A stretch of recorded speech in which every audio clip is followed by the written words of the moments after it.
ചെമ്പനീർ പൂവിന്റെ നാളത്തെ എപ്പിസോഡിന്റെ വിശേഷങ്ങളിലോട്ട് എല്ലാവർക്കും സ്വാഗതം. അപ്പോൾ ആദ്യം തന്നെ കാണിക്കുന്നത് നമ്മുടെ ചന്ദ്രോദയത്തിലോട്ട് ഒരു പോലീസ് വരുവാണ്. പാസ്പോർട്ട് വെരിഫിക്കേഷന് വേണ്ടിയിട്ടാണ് വരുന്നത്. അപ്പോൾ വരുമ്പോൾ തന്നെ രവീന്ദ്രൻ ഇല്ലെന്ന് ചോദിക്കുവാണ്.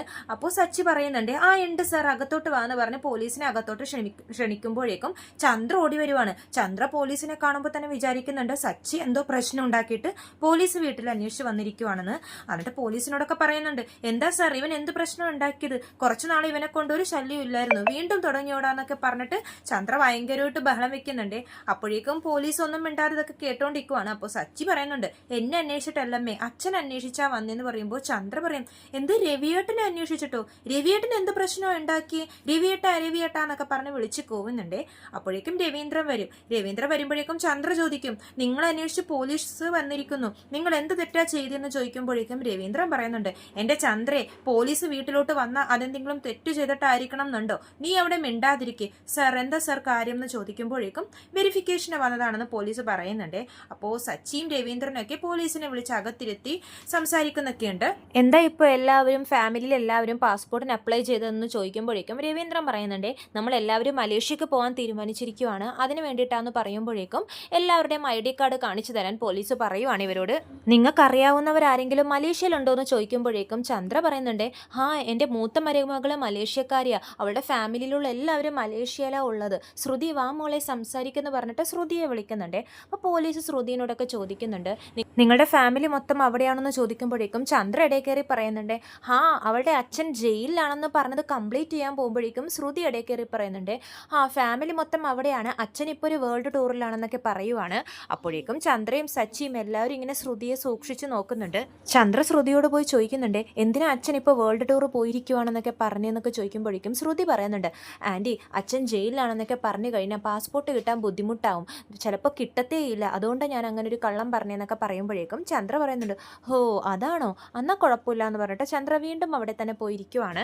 അങ്ങനെ വെരിഫിക്കേഷനൊക്കെ കഴിഞ്ഞ് പോലീസ് ചന്ദ്രോദയത്തിൽ നിന്നും ഇറങ്ങാൻ നേരത്താണ് നമ്മുടെ ഇളയച്ഛൻ ചന്ദ്രോദയത്തിലോട്ട് കയറി വരുന്നത്. പോലീസ് അകത്തിരിക്കുന്നത് കാണുമ്പോഴേക്കും ഇളയച്ഛനെ പേടിയാവുകയാണ്. ഇതെന്താ ഈ വീട്ടിൽ പോലീസൊക്കെ, ഇനി ഈ മലേഷ്യക്കാരി എന്ന് പറഞ്ഞു നടക്കുന്നവള് വല്ല കള്ളത്തരം കാണിച്ചത് പോലീസ് പിടിച്ചോ, എനിക്ക് പേടിയാവുന്നല്ലോ എന്ന് പറഞ്ഞ് ഇളയച്ചൻ ഇങ്ങനെ വാതുക്കല്ല് തന്നെ നിൽക്കുവാണ്. ഇളയച്ചനെ കാണുന്നതും ചന്ദ്രോദയത്തിലുള്ള എല്ലാവരും നോക്കിക്കൊണ്ട് നിൽക്കുന്നുണ്ട്. ഈ പോലീസും കുറച്ചു നേരം ഇളയച്ചനെ സൂക്ഷിച്ച് നോക്കുവാണ്. ഇളയച്ചനൊന്നും മിണ്ടാതെ അങ്ങനെ പ്രതിമ പോലെ തന്നെ നിൽക്കുവാണ്. അപ്പോൾ പോലീസ് ചോദിക്കുന്നുണ്ട്, നിങ്ങൾ ആരാന്ന് വന്ന് ചോദിക്കുമ്പോഴേക്കും ഇളയച്ചനൊന്നും മിണ്ടാതെ അത് പിന്നെ ഞാൻ എന്ന് പറഞ്ഞ് പഞ്ഞി കളിക്കുമ്പോഴേക്കും ശ്രുതി പറയുന്നുണ്ട്, അതിൻ്റെ ഇളയച്ചനെ സാർ എന്ന് പറയുമ്പോഴേക്കും ഇളയച്ചനായിരുന്നോ, ശരി എന്ന് പറഞ്ഞിട്ട് പോലീസ് അവിടെ നിന്നും പോവാണ്. ബീരാൻ ഒന്നും മിണ്ടാതെ ചന്ദ്രോദയത്തിലോട്ട് ഭയങ്കര വിഷമത്തോടെ അകത്തോട്ട് കയറുമ്പോഴേക്കും ചന്ദ്ര ഓടിപ്പോയി ചോദിക്കുന്നുണ്ട്, ഇളയച്ചൻ വരുന്ന കാര്യം ശ്രുതി പറഞ്ഞതേ ഇല്ലല്ലോ, എന്താ പെട്ടെന്നൊക്കെ, ഞങ്ങൾ അങ്ങോട്ടേക്ക് മലേഷ്യയിലോട്ട് വരാൻ നിൽക്കുമായിരുന്നു എന്ന് പറയുമ്പോഴേക്കും ഇളയച്ചനൊന്നും മിണ്ടാതെ ഇങ്ങനെ നിൽക്കുവാണേ. ശ്രുതി അപ്പോൾ ഇളയച്ചനോട് പറയുന്നുണ്ട്, ഇളയച്ച ഇവരൊക്കെ മലേഷ്യയിലോട്ട് വരുമ്പോൾ നമ്മൾ വേണം അവിടുത്തെ കാര്യങ്ങളൊക്കെ നോക്കിയും കണ്ടും ഇവർക്ക് വേണ്ടി ചെയ്തു കൊടുക്കാൻ എന്നൊക്കെ പറയുമ്പോഴും ഇളയച്ചൻ മിണ്ടുന്നില്ല, ഇങ്ങനെ വിഷമത്തിൽ തന്നെ നിൽക്കുവാണ്. അപ്പോൾ ചന്ദ്ര പറയുന്നുണ്ട്, ശ്രുതിയുടെ അച്ഛനെ നമുക്ക് അങ്ങനെ കാണാമല്ലോ, ശ്രുതിയുടെ അച്ഛനെ എന്തൊക്കെയാണ് ഇഷ്ടമെന്ന് പറഞ്ഞിരുന്നെങ്കിൽ ഞങ്ങൾ ഇവിടെ നിന്ന് പോകുമ്പോൾ അതൊക്കെ ആയിട്ട് പോയി കാണാമെന്ന് പറയുമ്പോഴേക്കും വർഷ പറയുന്നുണ്ട്, ആൻറ്റി ശ്രുതി ചേച്ചിയുടെ അച്ഛൻ ജയിലിലാണ്, അല്ലാതെ അവിടെ ഒരു ഹോട്ടലിലൊന്നും താമസിക്കുമല്ല എന്നൊക്കെ പറയുമ്പോഴേക്കും ചന്ദ്ര പറയുന്നുണ്ട്, അത് ശരിയാണല്ലോ, അപ്പോൾ അവിടേക്കൊന്നും കൊണ്ടുപോകാൻ സാധിക്കില്ലല്ലേ എന്ന് പറഞ്ഞ് വിഷമിച്ച് നിൽക്കുമ്പോഴേക്കും ഇളയച്ചൻ അപ്പോഴും അതേപോലെ തന്നെ ഇങ്ങനെ കരഞ്ഞോണ്ട് വിഷമിച്ചുകൊണ്ട് നിൽക്കുവാണ്. ചന്ദ്ര ചോദിക്കുന്നുണ്ട്, ഇതെന്താ ഇളയച്ചനൊന്നും മിണ്ടാത്തെ, ഞങ്ങളെല്ലാവരും സംസാരിക്കുന്നുണ്ട്, മറുപടി ഒന്നും തരുന്നില്ലല്ലോ എന്ന് പറയുമ്പോൾ ശ്രുതിയും പറയുന്നുണ്ട്, വാതുക്കൽ നിൽക്കുമ്പോഴേ ഞാൻ ശ്രദ്ധിച്ചു, മോഹമൊക്കെ വല്ലാതിരിക്കുന്നു, എന്താ കാര്യം, എന്താ ഇളയച്ചാന്നൊക്കെ ചോദിക്കുമ്പോഴേക്കും ശ്രുതിയും ചോദിക്കുന്നുണ്ട്, എന്ത് പറ്റി ഇളയച്ച, എന്താന്നൊക്കെ ചോദിക്കുവാണ്. പിന്നെ അങ്ങോട്ട് കാണുന്നത് ഇളയച്ചൻ്റെയും ശ്രുതിയുടെയും ഒരു അഭിനയമാണ്. ഇളയച്ചൻ കിടന്ന് കരയുവാണ്, എൻ്റെ മോളെ ഞാനിതെങ്ങനെ പറയും നിന്നോട്, എനിക്ക് എങ്ങനെ പറയണം എന്ന് പോലും അറിയില്ലല്ലോ എന്നൊക്കെ പറഞ്ഞ് ഇളയച്ചൻ കരയുവാണ്. അപ്പോഴേക്കും ചന്ദ്രയും ശ്രുതിയും എല്ലാവരും വല്ലാതെ ആവുന്നുണ്ട്. ശ്രുതിയാണെങ്കിൽ കണ്ണൊക്കെ നിറഞ്ഞ് കരയുന്നതായിട്ടൊക്കെ അഭിനയിക്കുവാണ്. ഇളയച്ച എന്താ കാര്യം, എന്തു പറ്റിയെന്ന് പറയുമ്പോഴേക്കും ഇളയച്ചൻ വീണ്ടും പറയുന്നുണ്ട്, എൻ്റെ മോളെ നിനക്ക് ഈ ഗതി വന്നല്ലോ, നീ ഇതെങ്ങനെ സഹിക്കും മോളെ, ഞാനിത് എങ്ങനെ പറയും മോളെ എന്നൊക്കെ പറയുമ്പോഴേക്കും ശ്രുതി വീണ്ടും ചോദിക്കുന്നുണ്ട്, ഇളയച്ചൻ എന്താ കാര്യം എന്ന് പറയുമ്പോഴേക്കും ഇളയച്ചൻ പറയുന്നുണ്ട്, അച്ഛൻ്റെ ശത്രുക്കളൊക്കെ കൂടി ചേർന്ന് അച്ഛനെ ഇങ്ങനെ ചെയ്യുമെന്ന് ഞാൻ ഒരിക്കലും പ്രതീക്ഷിച്ചില്ല എന്ന് പറയുമ്പോഴേക്കും ചോദിക്കുമ്പോഴേക്കും ചന്ദ്ര ചോദിക്കുന്നുണ്ടേ, അച്ഛൻ്റെ ശത്രുക്കൾ എന്ത് ചെയ്തു, എന്താ കാര്യം, എന്താ അച്ഛന് കൂടുതൽ ശിക്ഷ മേടിച്ചു കൊടുത്തോ എന്നൊക്കെ ചോദിക്കുമ്പോഴേക്കും ഇളയച്ചൻ പറയുന്നുണ്ടേ, അങ്ങനെയായിരുന്നെങ്കിൽ കുഴപ്പമില്ലായിരുന്നു, ഇതങ്ങനെയല്ല മോളെ, നിൻ്റെ അച്ഛൻ്റെ ശത്രുക്കൾ ആളെ വെച്ച് ജയിലിൽ വെച്ച് തന്നെ നിൻ്റെ അച്ഛനെ കൊന്നു മോളെ എന്നൊക്കെ പറഞ്ഞിട്ട് ഇളയച്ചൻ പൊട്ടിക്കരയുവാണ്. ശ്രുതിയും അതുപോലെ തന്നെ ആദ്യം കേട്ട് ഷോക്കായിട്ട് നിൽക്കുന്നുണ്ട്. അത് കഴിഞ്ഞിട്ട് ശ്രുതിയും അവിടെ നിന്ന് പൊട്ടിക്കരയുവാണ്. സച്ചിൻ രേവതിയും ഇങ്ങനെ മുഖത്തോട് മുഖം നോക്കുന്നുണ്ടേ. ശ്രുതി ഭയങ്കര വിഷമത്തിൽ ചോദിക്കുന്നുണ്ട്, ഇളയച്ചൻ എന്താ ഈ പറയുന്നതെന്ന് ചോദിക്കുമ്പോഴേക്കും ഇളയച്ചൻ പറയുന്നുണ്ടേ, മോളുടെ അച്ഛൻ ജയിലിൽ നിന്നും ഇറങ്ങാതിരിക്കാൻ വേണ്ടി ആളെ വെച്ച് ജയിലിലിട്ട് തന്നെ അച്ഛനെ കൊന്നു കളഞ്ഞു മോളെ എന്നൊക്കെ പറഞ്ഞ് ഇളയച്ചൻ കരയുവാണ്. ചന്ദ്രക്ക് ഭയങ്കര ഷോക്കാവുകയാണ് ഇത് കേൾക്കുമ്പോഴേക്കും. ചന്ദ്ര ശ്രുതിയെ പോയി സമാധാനിപ്പിക്കുന്നൊക്കെയുണ്ട്, മോളെ വിഷമിക്കല്ലേ എന്നൊക്കെ പറഞ്ഞിട്ട്. അപ്പോൾ വർഷ ചോദിക്കുന്നുണ്ട്, ജയിലിൽ വെച്ച് ഇങ്ങനെ ഒരാളെ കൊല്ലാനൊക്കെ പറ്റുമെന്ന് ചോദിക്കുമ്പോഴേക്കും ശ്രീകാന്ത് പറയുന്നുണ്ട്, കൊല്ലാൻ പറ്റും, അതല്ലേ ഇളയച്ചൻ പറഞ്ഞത്. അപ്പോൾ രേവതി ചോദിക്കുന്നുണ്ട്, ജയിലിൽ പോലും അപ്പോൾ ഒരാൾക്ക് സുരക്ഷയില്ലേന്ന് ചോദിക്കുമ്പോഴേക്കും രവീന്ദ്രൻ പറയുന്നുണ്ട്, ഞങ്ങൾ ഇപ്പോഴാണ് മലേഷ്യയിലോട്ട് പോയിട്ട് അച്ഛനെ കാണാമെന്നൊക്കെ തീരുമാനിച്ചത്, പക്ഷെ അതിനുള്ളിൽ ഇങ്ങനെയൊക്കെ സംഭവിച്ചല്ലോ. എന്തായാലും നമ്മൾ മാത്രമല്ല അവർക്ക് വേണ്ടപ്പെട്ടവരായിട്ടുള്ളത്, നമുക്ക് എത്രയും പെട്ടെന്ന് മലേഷ്യയിലോട്ട് പോകണം. പക്ഷെ എങ്ങനെ പോകും സച്ചി എന്നൊക്കെ ചോദിക്കുമ്പോഴേക്കും ഇളയച്ചൻ പറയുന്നുണ്ട്, ഇനി പോയിട്ടും കാര്യമില്ല, പോയാലും അച്ഛനെ ഒന്നും കാണാൻ സാധിക്കില്ല. ജയിലിൽ വെച്ച് ഹാർട്ട് അറ്റാക്ക് വന്നു എന്ന് പറഞ്ഞ് ഈ കാര്യം വെളിയിൽ അറിയിക്കാതിരിക്കാൻ വേണ്ടിയിട്ട് പോലീസുകാർ തന്നെ അച്ഛൻ്റെ അടക്കമെല്ലാം ചെയ്തു. നമ്മൾ പോയാലും ഇനി അച്ഛനെ ഒന്നും കാണാൻ സാധിക്കില്ല മോളെ എന്നൊക്കെ പറഞ്ഞ് ഇളയച്ചനും ശ്രുതിയും കൂടി പുതിയ കള്ളക്കഥ ഉണ്ടാക്കിയിട്ട് അതിൻ്റെ ഒരു അഭിനയമാണ് ഇവിടെ ഇപ്പം നടന്നുകൊണ്ടിരിക്കുന്നത്. ഇളയച്ചൻ എന്തായി പറയുന്നേ, എനിക്ക് എൻ്റെ അച്ഛനെ അവസാനമായിട്ട് അപ്പം കാണാൻ പറ്റില്ലേ, എനിക്ക് ആ മുഖം ഒരു നോക്ക് കാണാൻ പറ്റില്ലേ, എനിക്ക് എൻ്റെ അച്ഛനെ കാണണം അങ്കിൾ, പ്ലീസ് അങ്കിൾ എനിക്ക് കാണണം, ശ്രുതി നമുക്കിപ്പം തന്നെ പോകാം, ശ്രുതി പോകാം എന്നൊക്കെ പറഞ്ഞ് ശ്രുതി ഭയങ്കര ഒരു അഭിനയം കാഴ്ചവെച്ച് തലകറങ്ങി വീഴുന്ന പോലെയൊക്കെ അഭിനയിക്കുവാണേ അവിടെ കിടന്ന്. രേവതി ഓടിപ്പോയി വെള്ളമൊക്കെ കൊണ്ടുവന്ന് മുഖത്ത് തളിപ്പിച്ച് എഴുന്നേൽപ്പിക്കുന്നൊക്കെയുണ്ട് ശ്രുതിയെ. അപ്പോൾ ശ്രുതി എഴുന്നേറ്റിട്ട് വീണ്ടും പറയുന്നുണ്ട്, ഇളയച്ച എനിക്ക് എന്തായാലും എൻ്റെ അച്ഛനെ കാണണം, നമുക്ക് പോവാമെന്ന് പറയുമ്പോഴേക്കും ഇളയച്ചൻ പറയുന്നുണ്ട്, മോളുടെ അച്ഛൻ്റെ സ്വത്തിന് വേണ്ടിയിട്ടാണ് അവരിങ്ങനെയൊക്കെ ചെയ്തത്. ഇപ്പോൾ മോള് മലേഷ്യയിലോട്ട് പോയി കഴിഞ്ഞാലും അടുത്ത അവകാശി മോളാണല്ലോ, മോളെയും അവരെന്തെങ്കിലും കണ്ടു കഴിഞ്ഞാൽ ചെയ്ത് കളയും എന്നൊക്കെ പറയുമ്പോഴേക്കും ചന്ദ്രക്ക് പേടിയാവുകയാണ്.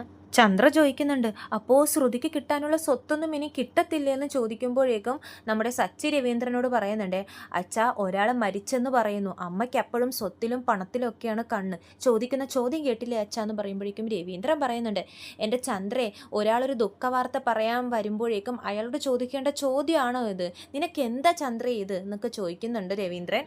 അപ്പോൾ ഇളയച്ചൻ പറയുന്നുണ്ട്, നിങ്ങൾ പേടിക്കാനും വേണ്ട, കോടതിയിൽ കേസ് നടക്കുമല്ലേ, അച്ഛൻ്റെ ഒരേ ഒരു മകളാണ് ഈ ശ്രുതി, അപ്പോൾ പിന്നെ അച്ഛൻ്റെ സ്വത്തൊക്കെ ശ്രുതിക്ക് തന്നെ വന്നു ചേരത്തുള്ളൂ, ആ കേസൊക്കെ ഒന്ന് കഴിയട്ടെ, സ്വത്തുക്കളെല്ലാം വന്നു ചേരും എന്നൊക്കെ പറയുമ്പോഴേക്കും ചന്ദ്രക്ക് സമാധാനമാവുകയാണ്. അപ്പോൾ ശ്രുതി പറയുന്നുണ്ട്, എൻ്റെ അച്ഛൻ പോയി, ഇനി എനിക്ക് എന്തിനാ സ്വത്തുക്കളൊക്കെ എന്ന് പറഞ്ഞ് കരയുമ്പോഴേക്കും രേവതിയൊക്കെ സമാധാനിപ്പിക്കുന്നുണ്ട്, ശ്രുതി ഇങ്ങനെ വിഷമിക്കല്ലേ, ഒരച്ഛൻ നമ്മളെ വിട്ടുപിരിഞ്ഞു പോകുമ്പോഴുള്ള വിഷമം എന്താണെന്ന് എനിക്ക് ഊഹിക്കാൻ പറ്റും, നിൻ്റെ സിറ്റുവേഷൻ എനിക്ക് മനസ്സിലാക്കാൻ പറ്റും, വിഷമിക്കല്ലേ ശ്രുതി എന്നൊക്കെ പറഞ്ഞ് ഒരുപാട് സമാധാനിപ്പിക്കുന്നുണ്ട് രേവതി.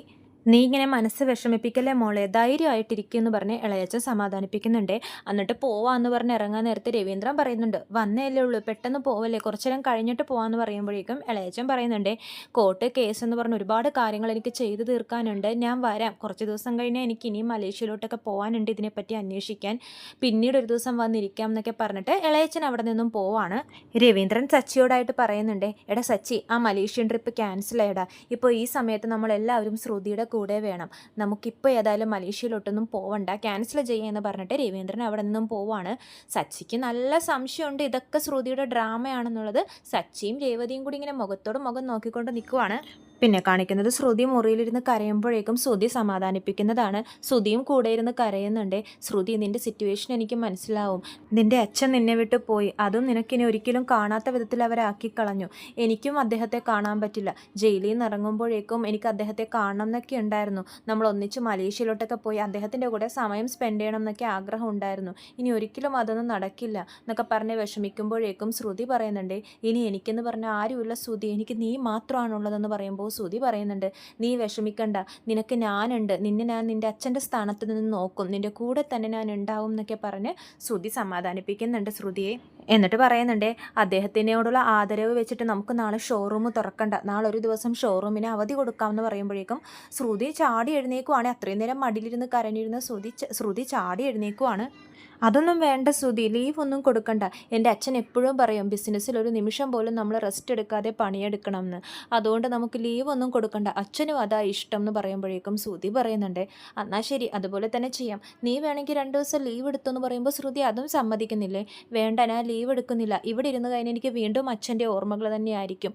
ഞാൻ ശ്രുതിയുടെ കൂടെ ഇരുന്ന് കഴിഞ്ഞാൽ എനിക്കൊരു വിഷമവും ഉണ്ടാവില്ല. ശ്രുതി എൻ്റെ കൂടെ ഉണ്ടായാൽ മതി, ഞാൻ ഷോറൂമിൽ തന്നെ വരും എന്ന് പറഞ്ഞിട്ട് ശ്രുതി പറയുമ്പോഴേക്കും ശ്രുതിയും അത് സമ്മതിക്കുവാണ്. അത് കഴിഞ്ഞ് കുറച്ച് കഴിയുമ്പോഴേക്കും ശ്രുതി മീരയെ വിളിച്ച് തൻ്റെ ഈ വിശേഷങ്ങളൊക്കെ പറയുന്നുണ്ട്. വീട്ടിലുള്ള എല്ലാവരും ഇളയച്ചൻ്റെ അഭിനയം വിശ്വസിച്ചുവെന്നും തന്നെ സമാധാനിപ്പിക്കുമായിരുന്നു എന്നും പറയുമ്പോഴേക്കും മീരയും പറയുന്നുണ്ട്, കൊള്ളാം, ഏതായാലും ഇല്ലാത്ത അച്ഛനെ കൊണ്ടുവന്ന് അദ്ദേഹത്തിന് കൊന്നുവരെ കളഞ്ഞല്ലോടി നീ എന്നൊക്കെ പറയുമ്പോഴേക്കും ശ്രുതി പറയുന്നുണ്ട്, ഇനി എന്ത് പ്രശ്നമാണാവോ അടുത്തത് വരാൻ പോകുന്നത്. സച്ചിക്കും രേവതിക്കും നല്ല സംശയം ഉണ്ടെന്നാണ് എനിക്ക് തോന്നുന്നതെന്ന് പറയുന്നിടത്ത് വെച്ചിട്ടാണ് നാളത്തെ എപ്പിസോഡ് അവസാനിക്കുന്നത്. ചെമ്പനീർപ്പൂവിൻ്റെ കൂടുതൽ വിശേഷങ്ങൾ ഞാൻ എൻ്റെ ചാനലിലൂടെ അപ്ലോഡ് ചെയ്യുന്നതാണ്. ചാനൽ സബ്സ്ക്രൈബ് ചെയ്യാത്തവർ സബ്സ്ക്രൈബ് ചെയ്യണം. വീഡിയോ ഇഷ്ടമായെങ്കിൽ ലൈക്ക് ചെയ്യാനും മറക്കരുത്. എല്ലാവർക്കും നന്ദി.